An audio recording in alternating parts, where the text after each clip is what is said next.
நீங்கள் நம்ம சேனலுக்கு விளம்பரம் கொடுக்க விருப்பப்பட்டீங்கன்னா 94493592 இந்த நம்பருக்கு காண்டாக்ட் பண்ணுங்கள்.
நம்ம மோடி ஒரு விஷயத்தை தொடங்கி வச்சாருன்னா அது நல்ல விஷயமாக தானே இருக்கும் அப்படின்னு சொல்கிறவங்க இருக்காங்க.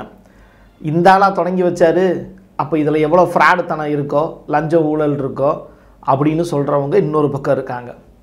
ஆனால் அந்த வந்தாரா அப்படின்னு சொல்லப்படக்கூடிய வன உயிரின பாதுகாப்பு மற்றும் மறுவாழ்வு மையம், குறிப்பாக சொல்லணும்னா நம்ம வண்டலூர் ஜூ மாதிரின்னு வச்சுக்கோங்களேன். ஆனால் 3500 ஏக்கர் அளவுக்கு இது பறந்து விரிஞ்சு கிடக்கு. இதை பற்றிய விவரங்களை இதுக்கு முன்னாடி நீங்கள் படிச்சிருந்தாலும் இப்போ நம்ம சொல்லக்கூடிய இந்த விஷயங்கள் கொஞ்சம் புதுசாக தான் இருக்கும். வாங்க பார்க்கலாம் உறவுகளே. அம்பானி அவர்களுடைய மகன் நடத்தும் ஒரு பிரம்மாண்ட காட்டுக்குள்ள ஒரு பயணம். இது பிரசாத் சிக்னேச்சர். ஆண்களின் முழு சக்தி, இல்லற வாழ்வின் புத்துணர்ச்சி, 85 வருட அனுபவம் கொண்டு பாரம்பரிய முறைப்படி தயாரிக்கப்பட்ட இந்த மூலிகை பொடி உங்கள் வாழ்வில் மாற்றத்தை ஏற்படுத்தலாம். நரம்பு பலவீனம், நாள்பட்ட சுகர் போன்ற பிரச்சனைகளால் ஆண்களுக்கு ஏற்படும் பலவீனங்களுக்கு பிரத்யேகமாக தயாரிக்கப்பட்டது.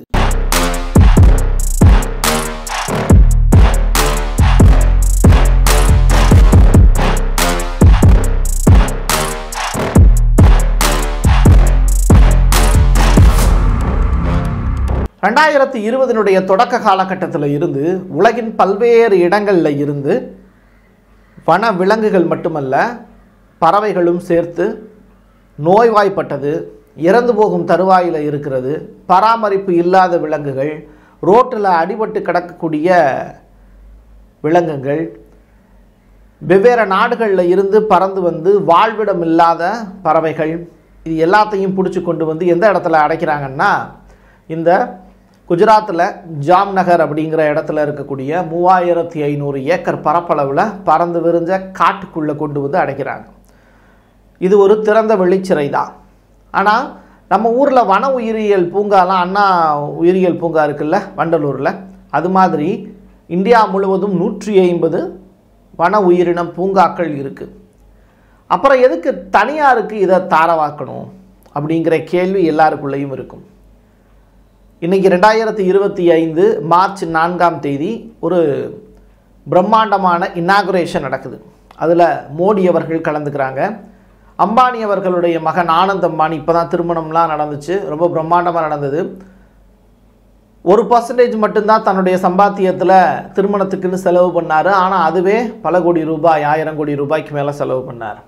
அப்படிப்பட்ட ஒரு மனுஷன் மகன் விரும்பி கேட்குறாரு அப்படிங்கிறதுக்காக அவருக்காக வாங்கி உலகம் முழுவதும் இருக்கக்கூடிய வன விலங்குகளை ஒரே இடத்துல அடைத்து வைத்து சந்தோஷப்படக்கூடிய ஒரு மனிதன் தான் அம்பானி. இப்போது மோடி அவர்கள் அம்பானி அவர்களுடைய நண்பனா, தன்னுடைய மகனுடைய ஒரு அறிவிக்கப்படாத ஒரு மகன் தான் யார், ஆனந்த் அம்பானி. அப்படிப்பட்ட ஒரு நபருக்காக குஜராத்துக்கு 3 நாட்கள் ட்ராவல் பண்ணி அவர் வளர்க்கக்கூடிய சிங்கங்களுக்கு, சிங்கக்குட்டிகளுக்கு பால் ஊட்டி மகிழ்ந்திருக்கிறார். புலியோட விளையாடி இருக்கார். ஒரு சிங்கம் இன்னொரு புலியோடு விளையாடுறதுங்கிறது இயற்கை தானே. அப்போது நம்முடைய மோடிங்கிற அந்த 53 இன்ச்சு மார்பளவு இருக்கக்கூடிய அந்த வீரமிக்க ஆண்மகன் சிங்கத்தோட நின்று ஃபோட்டோ எடுத்துக்கிறாரு, செல்ஃபி எடுத்துக்கிறாரு, வீடியோ எடுக்கிறாரு. அது இன்றைக்கி வேர்ல்டு முழுவதும் ட்ரெண்ட் ஆகிட்டுருக்கு. ஏற்கனவே அட்வென்ச்சர் மாதிரியான நிகழ்வுகள், காட்டுக்குள்ள மோடியினுடைய பயணத்தெல்லாம் பார்த்து ஆச்சரியப்பட்ட இந்திய மக்கள் இப்போது அம்பானி அவர்களுடைய காட்டுக்குள்ளே டைரெக்டாக ஒரு பயணம் போய் அந்த இனாக்ரேஷனை தொடங்கி வச்சு சிறப்பாக வீடியோக்கள்லாம் வெளிவந்த வண்ணமாக இருக்குது. நீங்கள் பார்க்கக்கூடிய காட்சிகளும் அது பிரம்மாண்டத்தின் உச்சம்தான்.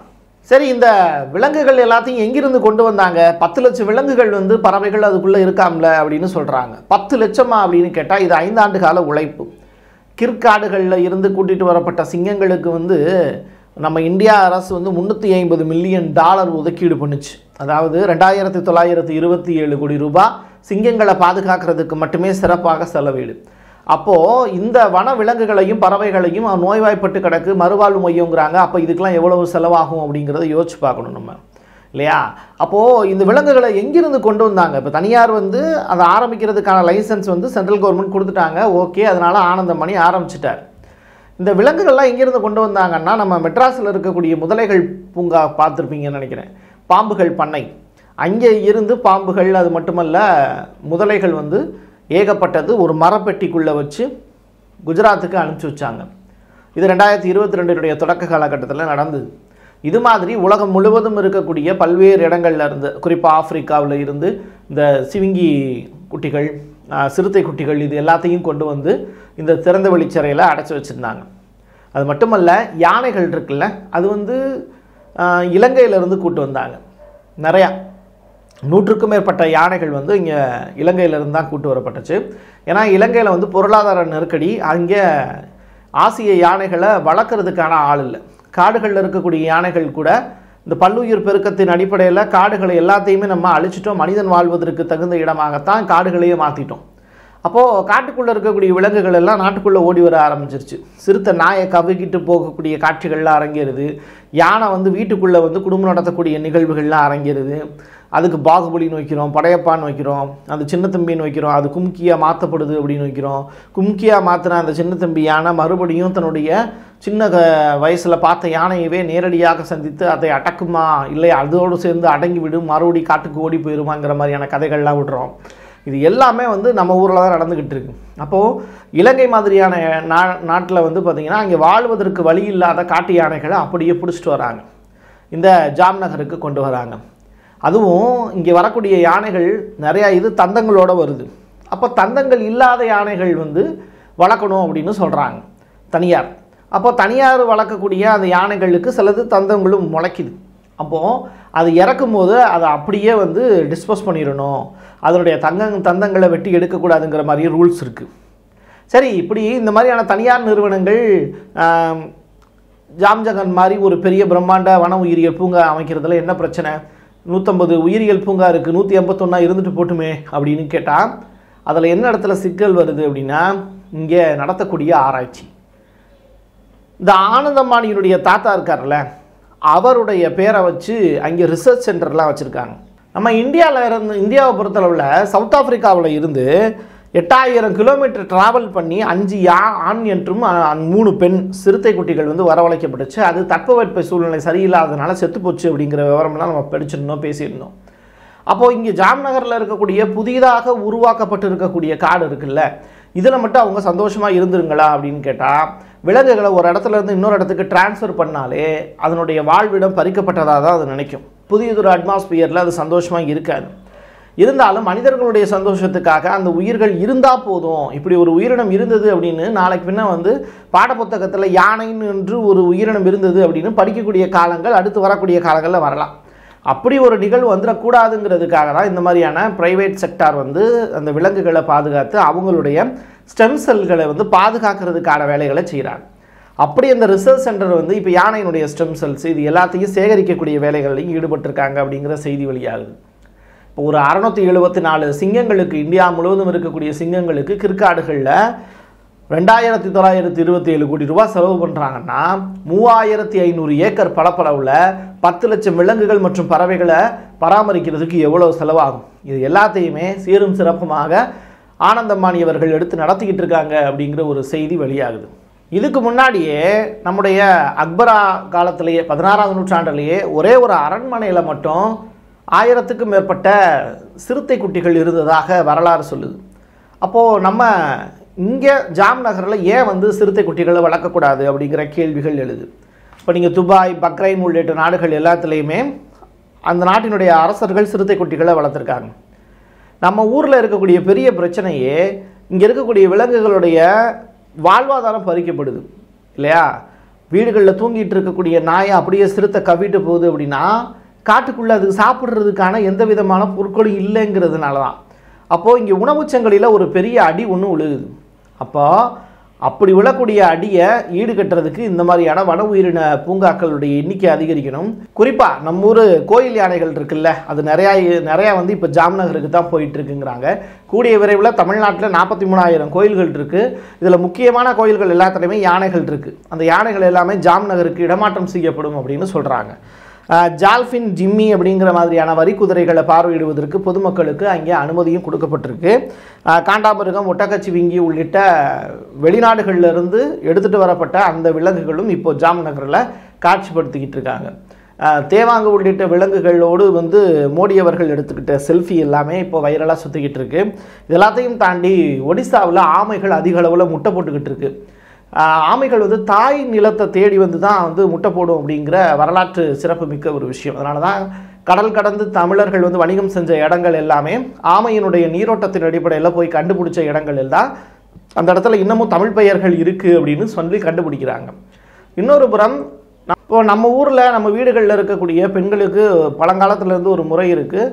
இந்த மாதிரி வந்து குழந்தைகள் பெற்றுக்கொள்ளும் போது வந்து தாய் வீட்டுக்கு போயிட்டு வரக்கூடிய பழக்கம். அந்த மாதிரி தான் ஒடிசா அப்படிங்கிற பகுதி தான் அந்த ஆமைகளுடைய தாய் வீடு. அதனால் இங்கேருந்து உலகின் பல்வேறு பகுதிகளுக்கு நீரோட்டத்தின் அடிப்படையில் போன இந்த ஆமை கூட்டம் வந்து ஒரு குறிப்பிட்ட நேரத்தில் இங்கே வசந்த காலத்தில் தேடி வந்து எங்கே வரும்னா ஒடிசாவை தேடி வரும். அப்படி அந்த மாதிரியான முட்டையிடக்கூடிய அந்த ஆமைகள் எல்லாத்தையுமே அது குஞ்சு பொறித்து அது டைரெக்டாக குஜராத்தில் இருக்கக்கூடிய ஜாம்நகரில் கொண்டு போய் விட போகிறாங்க அப்படின்னு. எது எப்படியோ யாருமே எடுத்து செய்யாத விஷயத்தை ஆனந்தமான் எடுத்து செய்கிறாரு அப்படின்னா அது பாராட்ட தகுந்த ஒரு விஷயம்தான். அப்படி தான் சொல்லி முடிக்க வேண்டிய தேவை இருக்குது. இதில் மோடி என்றாகும் போது தான் அதுக்குள்ளே அரசியல் கலப்பு இருக்குமோ அப்படிங்கிற ஒரு சந்தேகமும் இருக்குது. மத்திய அரசு என்ன கேட்டாலும் வந்து அம்மானி கேட்டால் கொடுத்துருவாங்க. அந்த வகையில் இந்த மாதிரியான வன உயிரியல் பூங்கா அமைக்கிறதுக்குமான அனுமதியும் அரசு கொடுத்துருக்காங்க.